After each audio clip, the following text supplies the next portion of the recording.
ಶುಭೋದಯ, ನಮಸ್ಕಾರ, welcome to Yoyo Kannada. ಬನ್ನಿ ಈಗ ನೋಡೋಣ ಇಂದಿನ ಟಾಪ್ 5 ಬ್ರೇಕಿಂಗ್ ನ್ಯೂಸ್.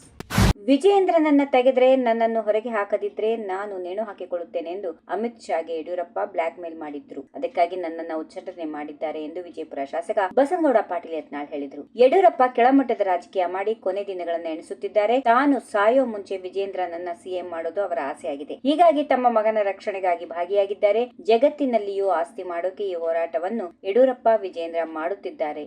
ರೈತರು ಬಡವರ ಪರವಾಗಿ ಯಡಿಯೂರಪ್ಪ ಪ್ರತಿಭಟನೆಯಲ್ಲಿ ಭಾಗಿಯಾಗಿಲ್ಲ, ತನ್ನ ಮಗನ ಕುರ್ಚಿ ಗಟ್ಟಿ ಮಾಡೋಕೆ ಹೋರಾಟದಲ್ಲಿ ಭಾಗಿಯಾಗಿದ್ದಾರೆ ಎಂದು ವಾಗ್ದಾಳಿ ನಡೆಸಿದರು. ವಕ್ಫ್ ತಿದ್ದುಪಡಿ ಮಸೂದೆಯು ಮುಸ್ಲಿಂ ಸಮುದಾಯದಲ್ಲಿ ಅತ್ಯಂತ ತುಳಿತಕ್ಕೆ ಒಳಗಾಗಿರುವ ಬಡ ದುರ್ಬಲ ಜನರಿಗೆ ವರದಾನವಾಗಿದೆ ಎಂದು ಮಾಜಿ ಪ್ರಧಾನಿ ಎಚ್ ಡಿ ದೇವೇಗೌಡ ಪ್ರತಿಪಾದಿಸಿದರು. ರಾಜ್ಯಸಭೆಯಲ್ಲಿ ಮಸೂದೆಯನ್ನು ಬೆಂಬಲಿಸಿ ಮಾತನಾಡಿದ ಅವರು, ದೇಶದಲ್ಲಿರುವ ವಕ್ಫ್ ಬೋರ್ಡ್ ಆಸ್ತಿ ಸುಮಾರು 1.2 ಲಕ್ಷ ಕೋಟಿ ರೂಪಾಯಿ ಬೆಲೆ ಬಾಳುತ್ತದೆ. ಇಂಥ ಬೆಲೆ ಬಾಳುವ ಆಸ್ತಿಯನ್ನ ದಾನಿಗಳು ನೀಡಿದ್ದಾರೆ. ಈ ಆಸ್ತಿಯನ್ನ ರಕ್ಷಣೆ ಮಾಡಿ ಬಡ ಮುಸ್ಲಿಮರಿಗೆ ಅನುಕೂಲ ಆಗುವ ಕೆಲಸವನ್ನ ಈ ವಿಧೇಯಕ ಮಾಡುತ್ತಿದೆ ಎಂದು ಹೇಳಿದರು.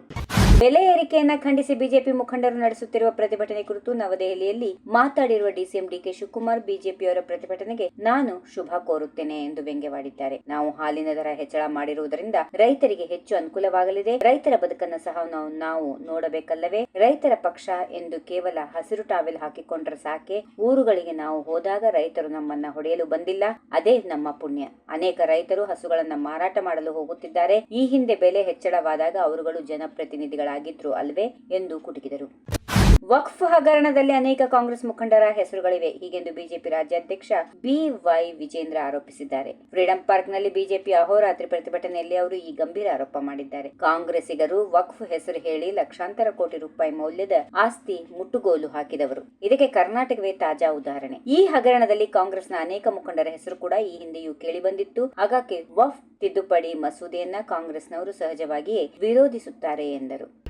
ಕಾಂಗ್ರೆಸ್ಗೆ ಮತ ನೀಡಿದ ಜನರು ಪಾಪ ತೊಳೆದುಕೊಳ್ಳೋದು ಹೇಗೆಂದು ಚಿಂತೆ ಮಾಡುತ್ತಿದ್ದಾರೆ. ಸರ್ಕಾರದ ಬೆಲೆ ಏರಿಕೆಯ ನೀತಿ ವಿರುದ್ಧ ಬಿಜೆಪಿ ಹೋರಾಟ ಮಾಡುತ್ತಾ ಇದ್ದು ತಾರ್ಕಿಕ ಅಂತ್ಯಕ್ಕೆ ಕೊಂಡೊಯ್ಯಲಾಗುವುದು ಎಂದು ಪ್ರತಿಪಕ್ಷ ನಾಯಕ ಆರ್ ಅಶೋಕ್ ಹೇಳಿದರು. ಮುಖ್ಯಮಂತ್ರಿ ಸಿದ್ದರಾಮಯ್ಯ ತೆರಿಗೆ ಮೂಲಕ ಕಳ್ಳತನ ಮಾಡಿದರೆ ಡಿಸಿಎಂ ಡಿಕೆ ಶಿವಕುಮಾರ್ ಕಮಿಷನ್ಗಳ ಮೂಲಕ ಕಳ್ಳತನ ಮಾಡುತ್ತಿದ್ದಾರೆ. ಸತ್ತಾಗ ಹೆಣದ ಮೇಲೆ ಹಣ ಹಾಕುವ ಪದ್ಧತಿ ಇದೆ. ಕಾಂಗ್ರೆಸ್ ಸರ್ಕಾರ ಮರಣ ಪ್ರಮಾಣ ಪತ್ರಕ್ಕೂ ಶುಲ್ಕ ಏರಿಸಿ ಹಣ ಸಂಗ್ರಹ ಮಾಡುತ್ತಿದೆ. ಮದ್ಯದ ದರವನ್ನ ಏರಿಸಿ ಮದ್ಯಪ್ರಿಯರಿಂದ ಹಣ ವಸೂಲಿ ಮಾಡಲಾಗುತ್ತಿದೆ. ಶೌಚಾಲಯ ನಿರ್ವಹಣೆ ಮಾಡಲು ಕೂಡ ಸರ್ಕಾರದ ಬಳಿ ದುಡ್ಡಿಲ್ಲ. ಬೆಂಗಳೂರಿನ ಜನರಿಗೆ ಮುಂದೆ ನೀರಿನ ಶುಲ್ಕ ಏರಿಕೆಯ ಶಾಕ್ ಕೂಡ ಕಾದಿದೆ ಎಂದು ಹೇಳಿದರು. ಈ ವಿಡಿಯೋ ನಿಮಗೆ ಇಷ್ಟವಾದಲ್ಲಿ ಲೈಕ್ ಮಾಡಿ, ಶೇರ್ ಮಾಡಿ, ಸಬ್ಸ್ಕ್ರೈಬ್ ಮಾಡಿ.